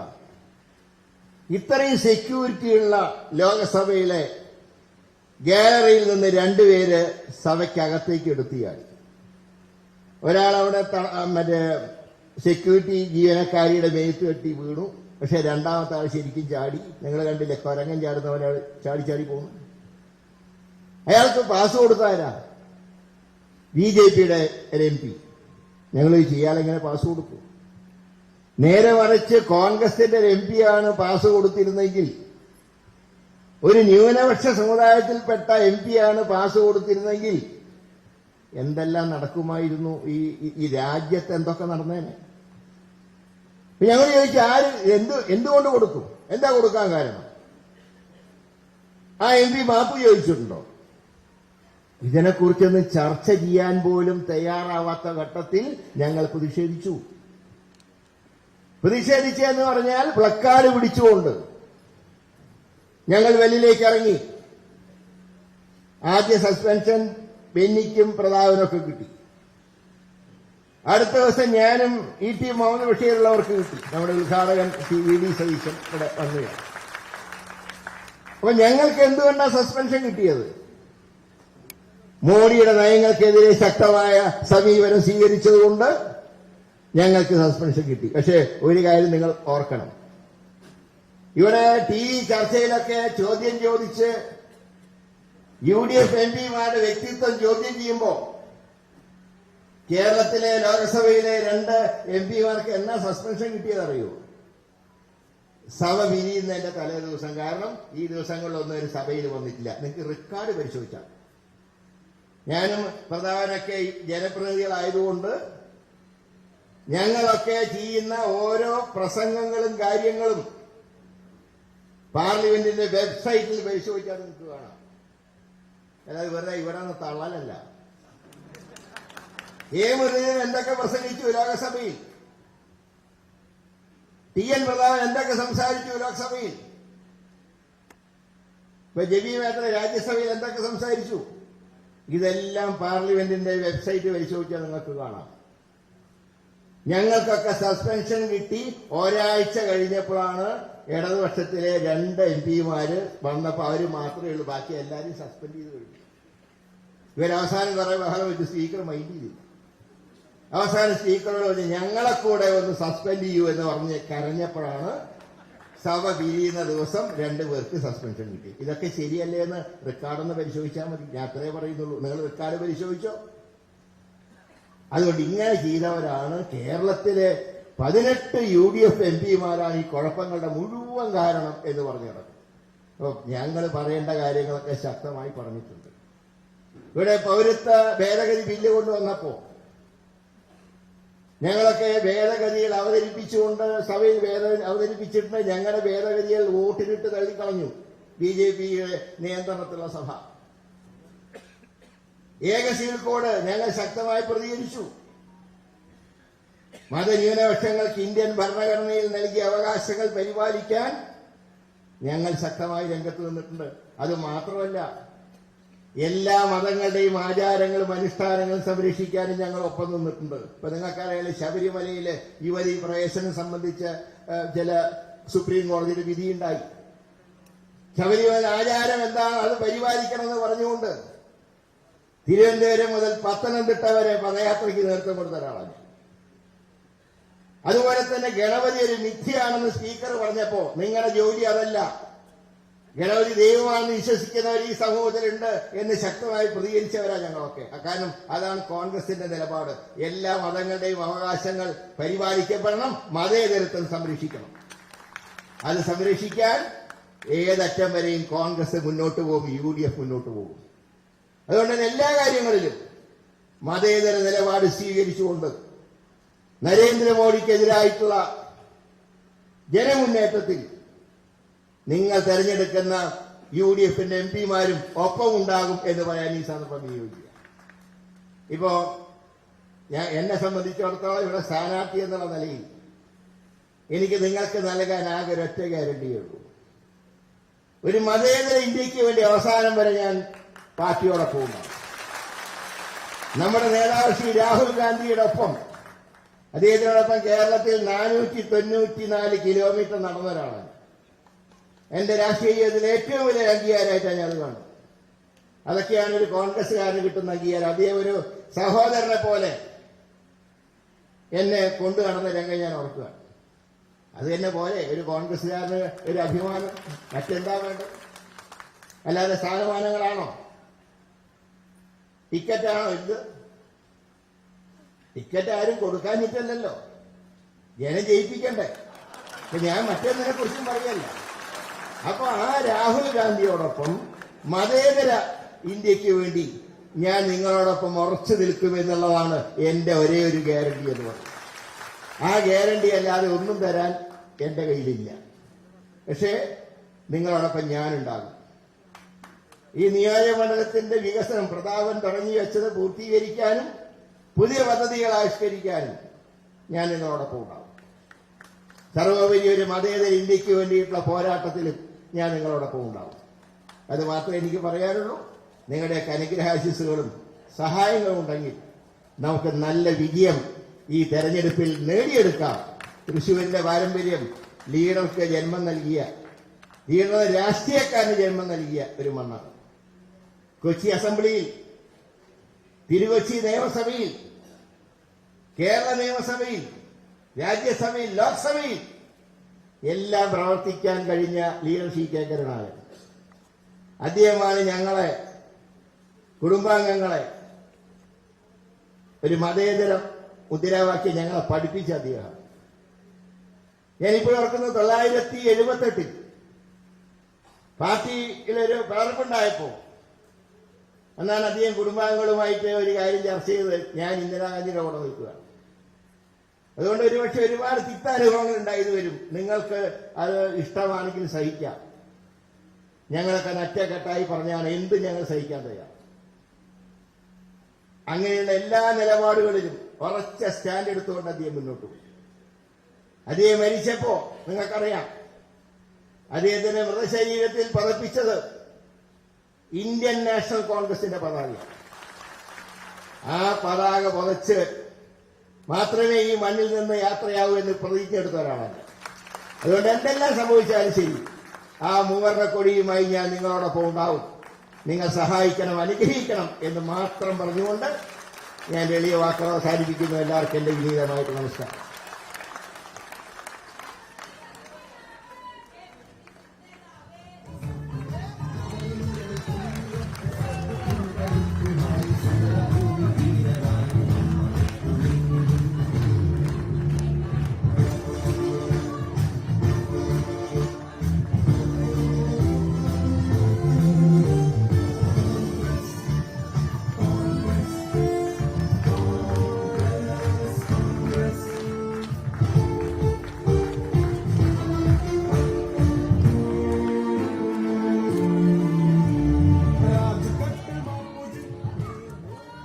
പ്രിയപ്പെട്ടവരെ, ഈ ചരിത്രപ്രധാനമായ ഈ യോഗം ഔപചാരികമായി ഉദ്ഘാടനം ചെയ്യാൻ നമ്മുടെ പ്രിയപ്പെട്ട പ്രതിപക്ഷ നേതാവ്, കേരളത്തിൽ പ്രതിഷേധത്തിന്റെ ഏറ്റവും വലിയ സമരാഗ്നിയുടെ ഉപജ്ഞാതാവ് കൂടിയായിട്ടുള്ള പ്രിയങ്കനായ വി ഡി സതീശൻ അവരെ ഞാൻ ക്ഷണിക്കുന്നു.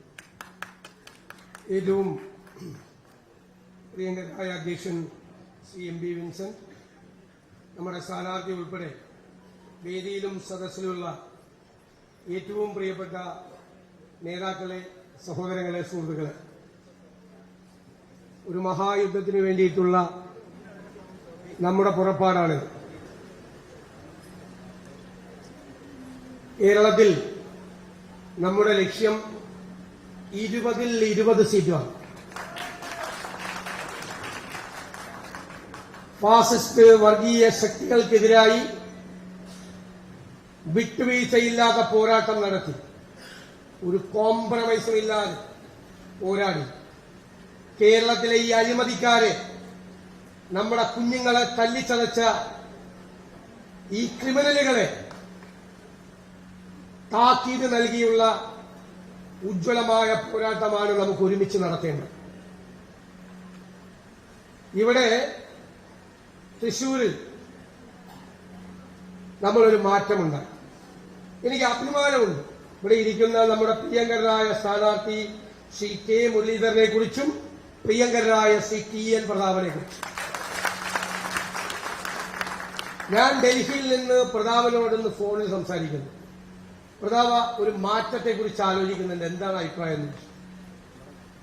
ഒരു സെക്കൻഡ് താമസിക്കാതെ എന്നോട് പറഞ്ഞു, പാർട്ടിക്ക് ഗുണകരമായ ഏത് തീരുമാനം എടുത്തോളൂ, അതിന്റെ കൂടെ ഞാനുണ്ടത്.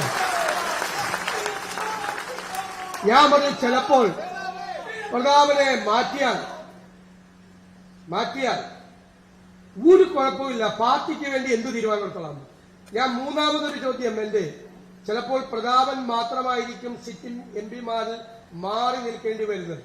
അതൊന്നും ഒരു കുഴപ്പമില്ല, ഞാനായിരിക്കും മുൻപന്തിയിൽ തൃശ്ശൂരിലെ തെരഞ്ഞെടുപ്പിൽ, ഒരു സംശയവും വേണ്ട എന്ന് പറഞ്ഞു.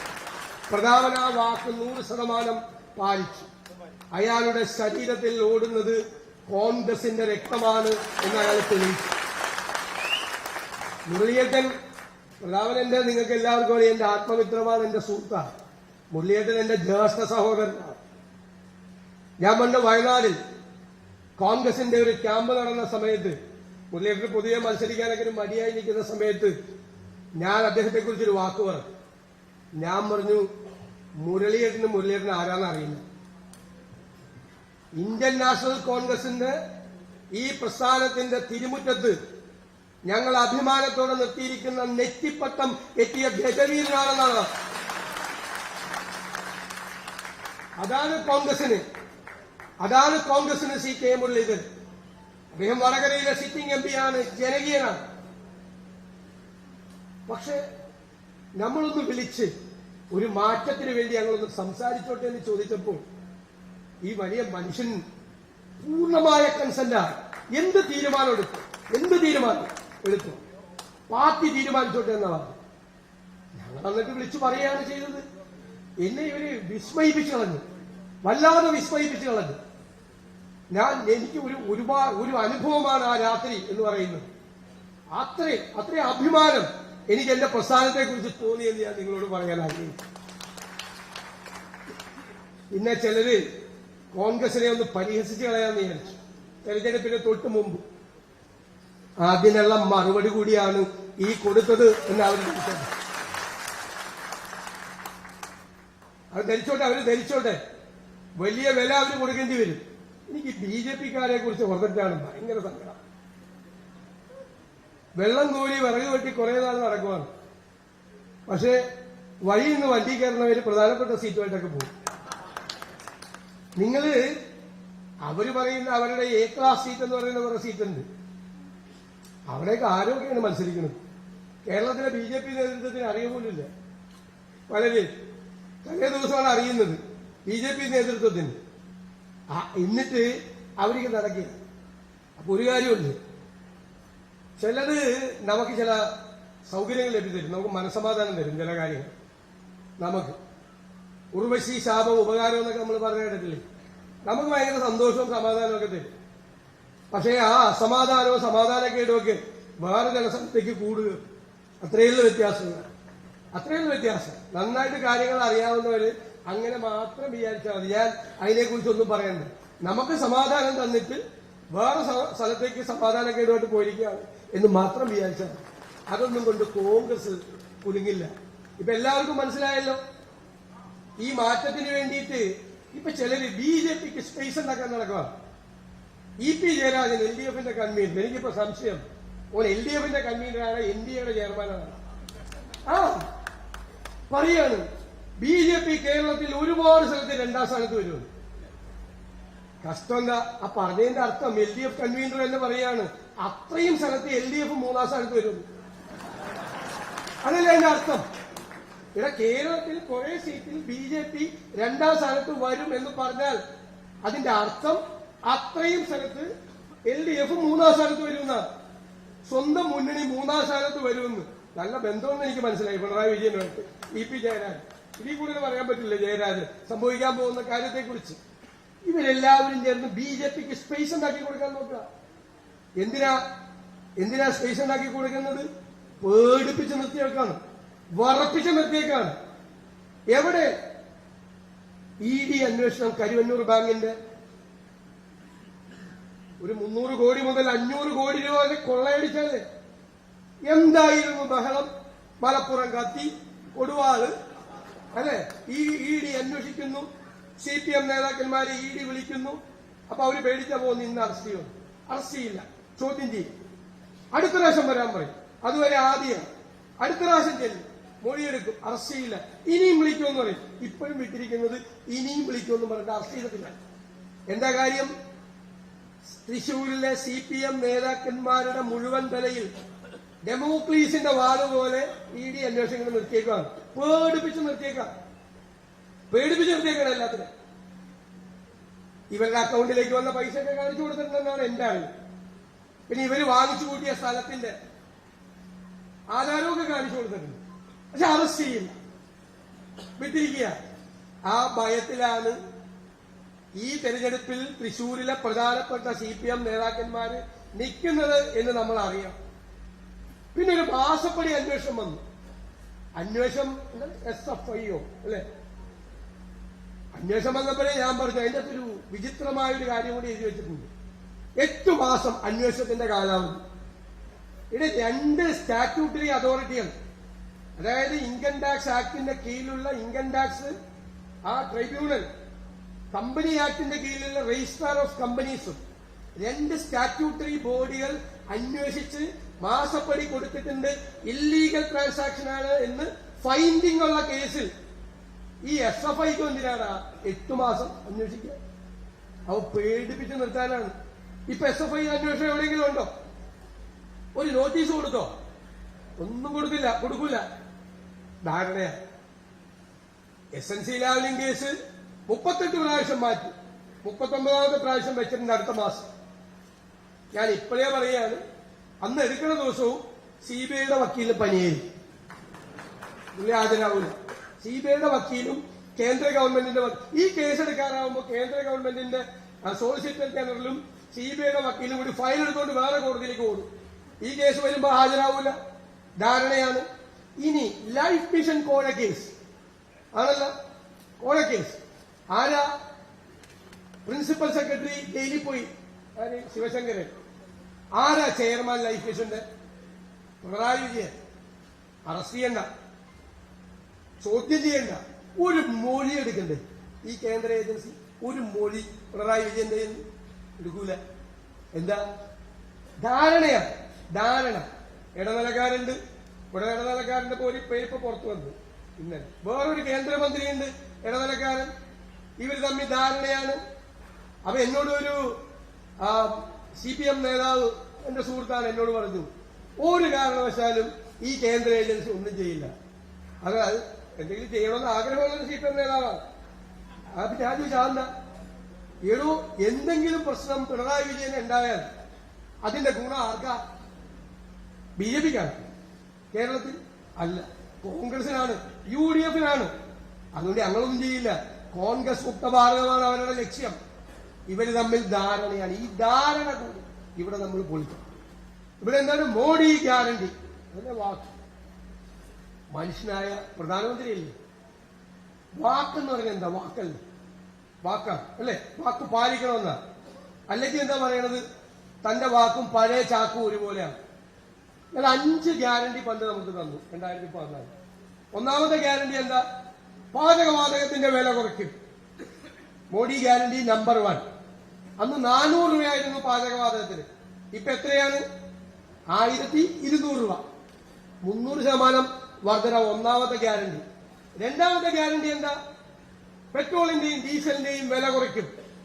അന്ന് അന്താരാഷ്ട്ര മാർക്കറ്റിൽ ക്രൂഡ് ഓയിലിന് ഏറ്റവും കൂടുതൽ വിലയുള്ള കാലത്ത് 35 രൂപ 40 രൂപയാണ് പെട്രോളിനും ഡീസലിനും. ഇപ്പൊ എത്രയാ? ഇപ്പൊ അന്താരാഷ്ട്ര മാർക്കറ്റിൽ ക്രൂഡ് ഓയിലിന്റെ വില കുറഞ്ഞപ്പോ 100 രൂപയിലധികമായി.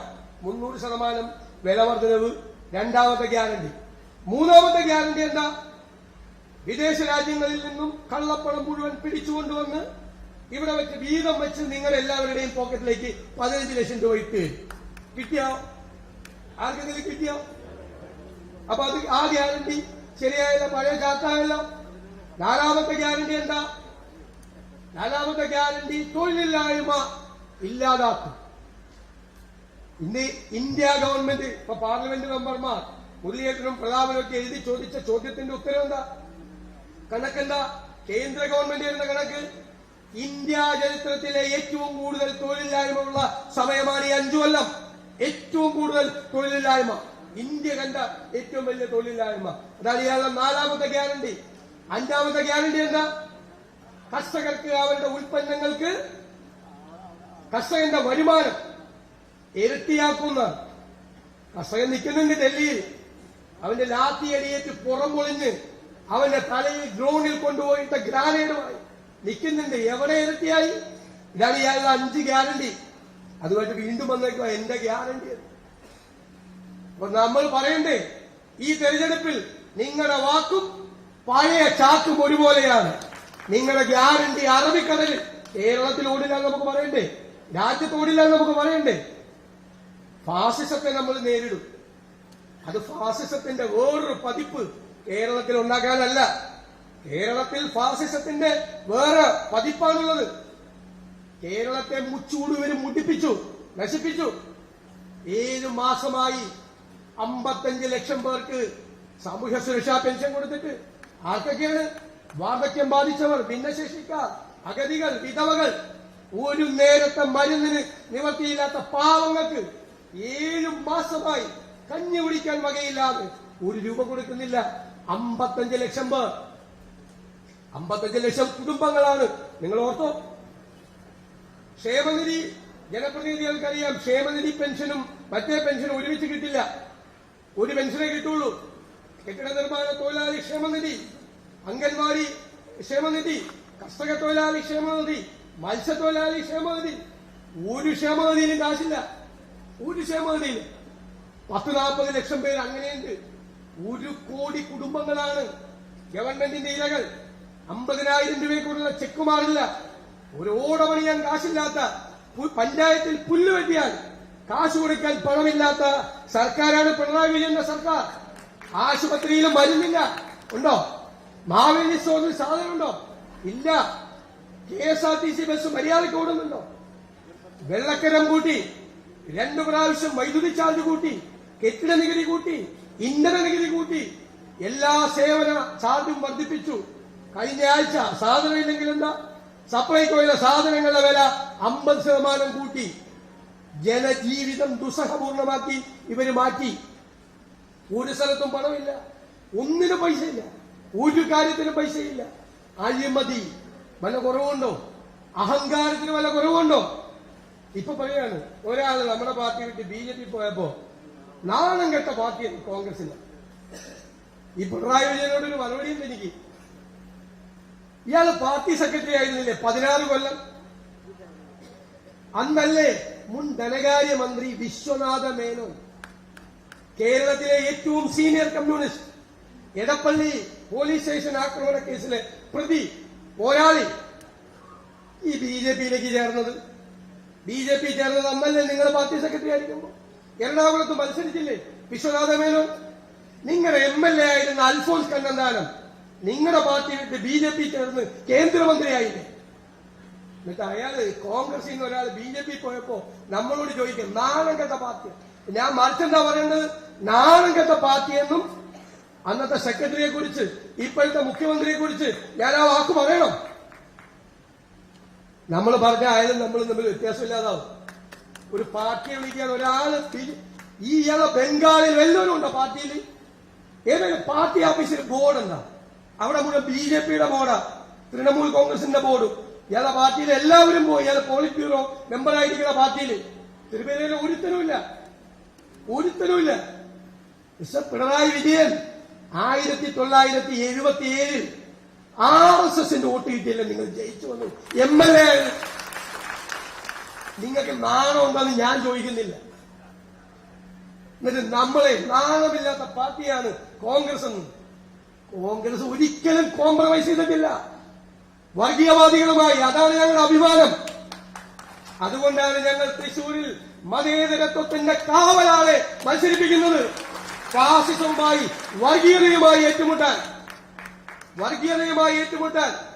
കോൺഗ്രസിന്റെ അഭിമാനമാണ് CK മുരളീധരൻ. അതുകൊണ്ടാണ് വർഗീയതയുമായി ഏറ്റുമുട്ടാൻ അദ്ദേഹത്തെ ഞങ്ങൾ ചുമതലപ്പെടുത്തിയത് തൃശൂരിലേക്ക്. ഞങ്ങൾ കോംപ്രമൈസ് ചെയ്യില്ല. നിങ്ങൾ കോംപ്രമൈസ് ചെയ്യും. നിങ്ങൾക്ക് പേടിയാണ്.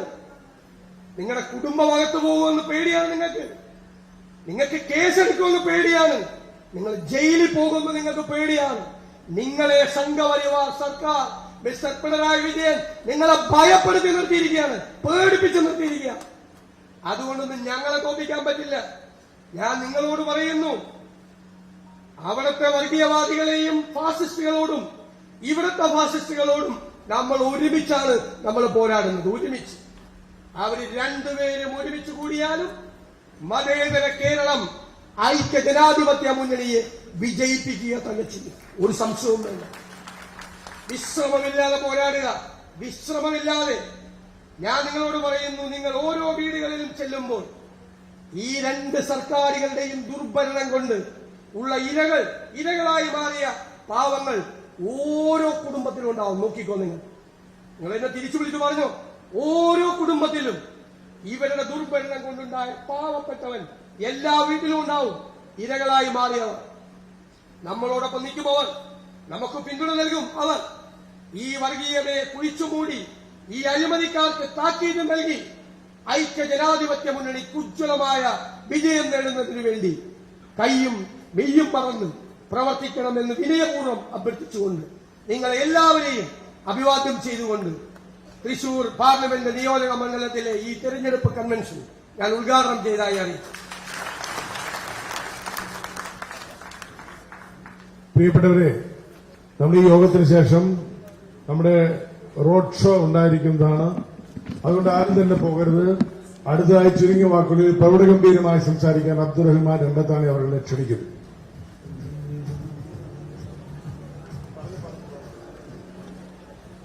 പ്രിയപ്പെട്ടവരെ, വളരെ ആവേശകരമായി കൺവെൻഷൻ ഉദ്ദേശ ലക്ഷ്യങ്ങളൊക്കെ പറഞ്ഞു കഴിഞ്ഞു. ശ്രീ കെ മുരളീധരൻ UDFന്റെ സ്ഥാനാർത്ഥിയായി തൃശ്ശൂരിൽ വരുമ്പോൾ അതിലേറെ വേദനിക്കുന്നവരാണ് ഞങ്ങളൊക്കെ. കാരണം വടക്കേ മലബാറിൽ ഞങ്ങളുടെയൊക്കെ മുമ്പിൽ നിന്ന് ഏത് പ്രതിസന്ധികളെയും നേരിടാൻ കരുത്ത് കാണിച്ച ഒരു നേതാവിനെയാണ് തൃശ്ശൂരിലേക്ക് മാറുന്നത്. കടത്തനാടൻ കളരിയിൽ നിന്ന് പഠിച്ചു വന്നവർക്ക് കടുവയെ പോലും ഭയമുണ്ടാകില്ലെന്ന് പറയാറുണ്ട്. ശ്രീ കെ മുരളീധരൻ പഠിച്ചിറങ്ങിയത് കടത്തനാടൻ കളരിയാണ്. അതുകൊണ്ട് ഒട്ടും ഭയപ്പെടേണ്ടതില്ല. ഏത് കടുവയും അദ്ദേഹത്തിന്റെ മുമ്പിൽ കീഴടങ്ങിയിരിക്കും. അതിന് തൃശൂർ സാക്ഷിയാകും എന്നാദ്യം ഞാൻ പറയുക. ഇത് പാർലമെന്റ് തെരഞ്ഞെടുപ്പാണ്. ഈ തെരഞ്ഞെടുപ്പിന് വലിയ ഉദ്ദേശശുദ്ധിയുണ്ട്. അത് ഈ രാജ്യത്തെ രക്ഷിച്ചെടുക്കേണ്ട വലിയ ബാധ്യതയാണ്. നമ്മുടെ രാജ്യം തകരുകയാണ്. നമ്മുടെ രാജ്യത്തിന്റെ എല്ലാ നന്മകളും തകർന്ന് തരിപ്പണമാവുകയാണ്. കേവലം ഇത് വ്യക്തികളെ മാത്രം നോക്കിക്കൊണ്ടുള്ള അല്ലെങ്കിൽ ഏതെങ്കിലും നൈമിഷികമായ വിഷയങ്ങളെ മാത്രം നോക്കേണ്ട ഒന്നല്ല.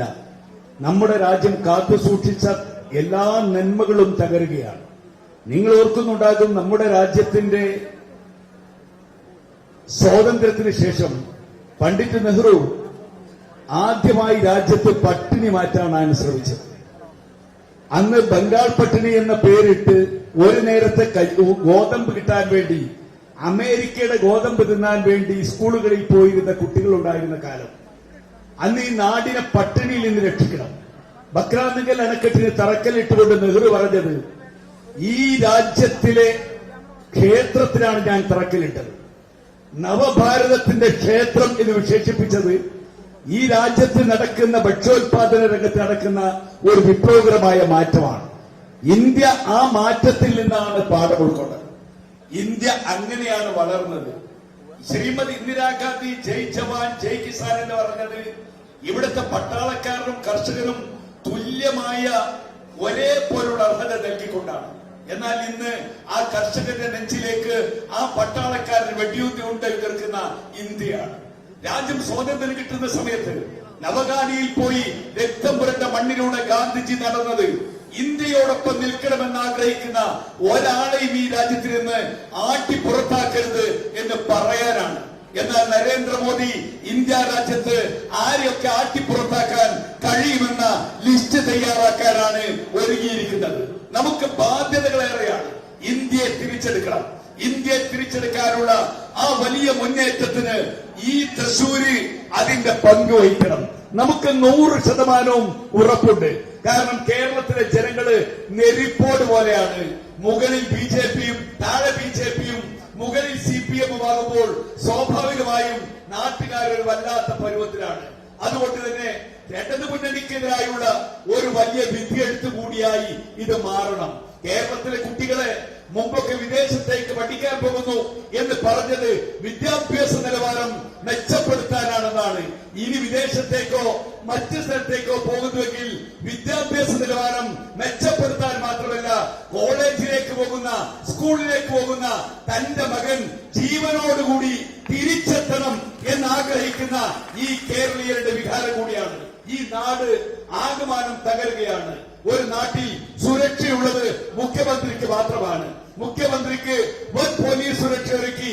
അദ്ദേഹം മുമ്പ് റഷ്യയിൽ നിങ്ങൾക്കറിയാൻ അത് അവസാനിപ്പിക്കുകയാണ്. ലെനിന് ശേഷം സ്റ്റാലിൻ റഷ്യ ഭരിച്ചു. സ്റ്റാലിൻ ഭരിക്കേണ്ടതായിരുന്നു. സ്റ്റാലിൻ റഷ്യ ഭരിക്കുന്ന ഘട്ടത്തിൽ ക്രൂസ്ചേവിന്റെ പേരാണ് ലെനിൻ പറഞ്ഞത് അടുത്ത മോസ്കോയുടെ ഭരണാധികാരി ക്രൂസ്ചേവ് ആകണം. എന്നാൽ ക്രൂസ്ചേവ് മരിക്കുന്ന സമയത്ത് റഷ്യയിൽ ഇല്ലാതെ പോയി, മോസ്കോവിൽ ഉണ്ടായിരുന്നില്ല. പകരം തെരഞ്ഞെടുക്കപ്പെട്ടത് അന്ന് സ്റ്റാലിനാണ്. സ്റ്റാലിനെതിരെ വലിയ പ്രതിവിപ്ലവങ്ങളുണ്ടായി. സ്റ്റാലിൻ പിന്നീട് ചെയ്തത് അവിടെ വലിയ ട്രോട്സ്കോയെയും അതുപോലെ തന്നെ അദ്ദേഹത്തിന്റെ അനുയായികളെയും ഒക്കെ കൊലപ്പെടുത്തി. ട്രോട്സ്കിയെ കൊന്നു, അദ്ദേഹത്തിന്റെ അനുയായികളെ കൊന്നു. അവസാനം ഈ ആരെയാണോ അധികാരമേൽപ്പിക്കാൻ സ്റ്റാലിൻ ആഗ്രഹിച്ചത് ആ ട്രോട്സ്കിയെ മാറ്റിയിട്ട് സ്റ്റാലിൻ അധികാരമേൽപ്പിച്ചു. അധികാരമേൽപ്പിച്ച സ്റ്റാലിൻ വലിയ സന്നാഹങ്ങളോടുകൂടിയാണ് സഞ്ചരിച്ചത് എങ്കിൽ ഇവിടെയും സംഭവിക്കാൻ പോകുന്നത് സാക്ഷാൽ പിണറായി വിജയൻ തന്റെ സെക്രട്ടറി ആയിരുന്ന കാലത്ത് ചെയ്ത എന്തോ അപജയത്തിന്റെ ദുരന്തം ഇന്ന് അദ്ദേഹം അനുഭവിക്കുകയാണ്. അതാണ് ഈ വലിയ സുരക്ഷയുമായി സഞ്ചരിക്കേണ്ടി വരുന്നത്. ഇവരുടെ ഈ അപജയങ്ങൾക്കെതിരെ ശക്തമായി പ്രതികരിക്കാൻ ഇടതു മുന്നണിയുടെ ദുർഭരണത്തിനെതിരെ ബിജെപിയുടെ ഭരണത്തിനെതിരെ ശക്തമായി പ്രതികരിക്കുക മാത്രമല്ല, അതോടൊപ്പം 20 അംഗങ്ങളും വൻ ഭൂരിപക്ഷത്തോടുകൂടി കേരളത്തിൽ തെരഞ്ഞെടുക്കുമ്പോൾ റെക്കോർഡ് ഭൂരിപക്ഷം നേടിക്കൊണ്ട് ഇതാ ഒരു വലിയ വെല്ലുവിളി UDF ഏറ്റെടുത്തിരിക്കുന്നുവെന്ന് തൃശൂരുകാർക്ക് പറയാൻ കഴിയുന്ന വിധം കെ മുരളീധരനെ വൻ ഭൂരിപക്ഷത്തോടുകൂടി വിജയിപ്പിക്കണം എന്ന് അപേക്ഷിച്ചുകൊണ്ട് ഞാൻ എന്റെ വാക്കുകൾ അവസാനിപ്പിക്കുന്നു. നിങ്ങൾക്ക് നന്ദി. ജയ് ഹിന്ദ്. നമ്മുടെ യോഗം കൂടെ അവസാനിപ്പിക്കുകയാണ്. ഉടൻ തന്നെ റോഡ് ഷോ ആരംഭിക്കും. എല്ലാവരും ആരും തന്നെ പോകാതെ ആ റോഡ് ഷോയിൽ ഇരിക്കണം. നമ്മുടെ ഈ തെരഞ്ഞെടുപ്പ് പ്രവർത്തനങ്ങളെ ഏകീകരിച്ച് ഏറ്റവും നല്ല രീതിയിൽ നടക്കാൻ തൃശൂരിന്റെ ചരിത്രത്തിൽ ആദ്യമായി 5001 അംഗ കമ്മിറ്റി ഇവിടെ PN പ്രതാപൻ MP ചെയർമാനായി ഇവിടെ അനൗൺസ് ചെയ്യുന്നു. ആ കമ്മിറ്റിയിൽ രക്ഷാധികാരിയും വർക്കിംഗ് കമ്മിറ്റി ചെയർമാൻമാരും കൺവീനറും അതുപോലെ മറ്റെല്ലാവരും ഉൾപ്പെടുത്തി ഘടകകക്ഷികളുമായി നിങ്ങൾ വിശദമായി അറിയിക്കും. ഈ കമ്മിറ്റി വിജയ പ്രവർത്തനങ്ങൾക്ക് നേതൃത്വം നൽകും എന്ന് മാത്രം പറഞ്ഞുകൊണ്ട് നന്ദി പറയുന്നതിനു വേണ്ടി സീനിയർ നേതാവായ പ്രിയങ്കരനായ PRN നമ്പീശനെ ക്ഷണിക്കുന്നു. ബഹുമാനപ്പെട്ട അധ്യക്ഷൻ, വേദിയിലുള്ള ഐക്യ ജനാധിപത്യങ്ങളുടെ നേതാക്കന്മാരെ, നമ്മുടെ പ്രിയങ്കരനായ സ്ഥാനാർത്ഥി അതുപോലെ തന്നെ നമ്മുടെ MP പ്രതാപൻ,